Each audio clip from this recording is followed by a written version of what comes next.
Have you ever wanted to go beyond the therapist's waiting room to find out what happens in counselling sessions? Join me on This Won't Fix You, where I take you into a library of interesting therapy-inspired ways to help you understand, and maybe even marvel at, what it is to be human. From our yearnings and motivations, through to our frustrations and the patterns that block us as we muddle through life. I'm your host, Nadine Pittham, and on this show we talk about metaphors, models and images discovered or manifested through my work as an accredited psychotherapist. Each episode of This Won't Fix You has two branches. First, a 30 to 40 minute conversation between me and another qualified professional, which introduces and discusses the theory or idea in the spotlight. We call this the A side. And then the B side, where it's just you and me, and we go on a deeper exploration of that theory or idea from a more intimate, more therapeutic standpoint. While the show won't fix your problems, it will give you a better insight into how we live, think and feel.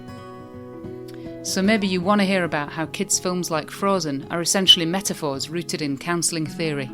Or perhaps you want to make your sex life better by imagining your genitals and your brain going out to dinner together.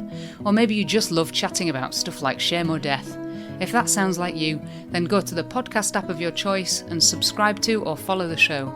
You can also visit our Facebook page or our website at thiswon'tfixyou.com. See you soon.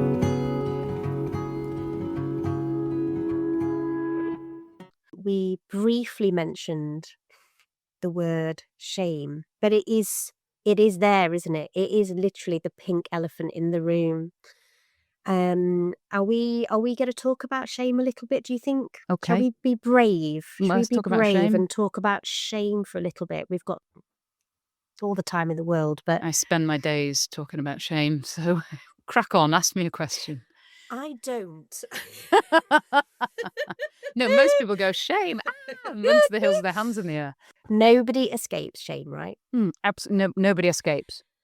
Obviously, it shows up in different ways for everybody, but I wouldn't even know how to start talking about shame. Help me, Nadine, help me. Okay, well, shame collapses the body's capacity to play. And there's a really lovely bit of research, not to do with sex at all, if I may, but there was, what they did was they put, it's always they, isn't it? They put a little boy, he was, I think, probably pre-verbal or just on the cusp of being able to speak. So it was a little boy, very little boy, at a high chair, and gave him a toy to play with. I can't remember what it was. It was like blocks or bricks, that kind of, really simplistic kind of creativity. So the kid could build things with these bricks. Kids playing, happy, all fine. Then they had somebody come in, shout at the mother who was in the room with the baby. Somebody come in, create tension basically, and a little bit of fear, and then walk out. They didn't interact with the child at all. They didn't present the child with anything directly frightening, but it was a frightening thing to be in the environs of. And then when the person had left, the child wouldn't play. And no matter how much time passed, when that child was presented with that particular toy, the child would not play with that toy. So that toy became laden with the association of this, in inverted commas, traumatic moment. Does that make sense? Well, it's taking me back. That's why I'm just like, wow. Yeah, it's profound, isn't it? It's profound. Yeah. And you think about that's a controlled situation, and you think about how many of those kinds of traumas our children are exposed to on a daily basis, especially when they get to school. Do you know, the whole thing is a scary sort of expansive unpredictability, isn't it? And so shame is at play in all those scenarios when we feel that kind of fear. When we're frightened, we can't play. When we're frightened, we can't play. It's a massive thing that we have to overcome in order to make contact with that part of ourselves. And so we can, I could draw, these are the lowest hanging fruit I have in front of me. I could draw on probably 150 stories in 3 seconds in my brain of the number of ways that somebody has been shamed about their body, about their sexuality, about their sexual expression, their gender expression, anything that's related to their sexuality. So even something as simple as, I say as simple, I still find it quite horrific, but a mother saying to her 13-year-old daughter, "Oh, we've got to sort out your monobrow." you might think that is an innocuous thing. But of course, the mother who has the capacity to say that to her child is probably saying lots of other things too and giving lots of other messages. And so we can talk about these really simple, and they're harder to spot, aren't they? It's very easy to point to these massive traumas of, abuse or outright sexual assault. But the more insidious ones are those that we can't necessarily tease out.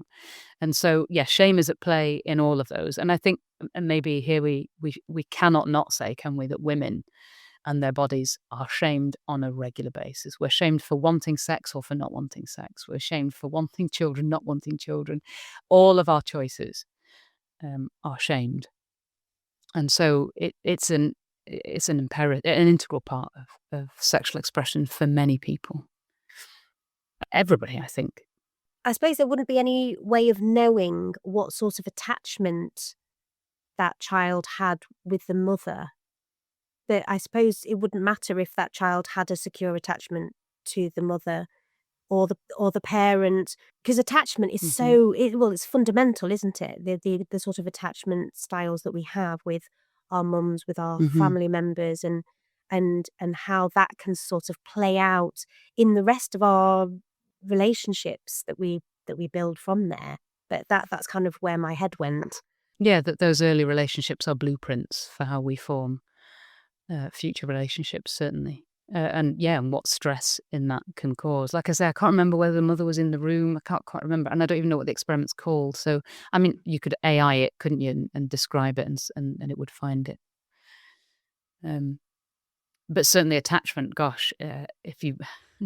There's a woman called the Crappy Childhood Fairy who does a podcast. I don't know whether you've heard of her. Such a great name, the Crappy Childhood Fairy. She's not a therapist, but she talks brilliantly a lot about sexual addiction and romantic obsession, limerence.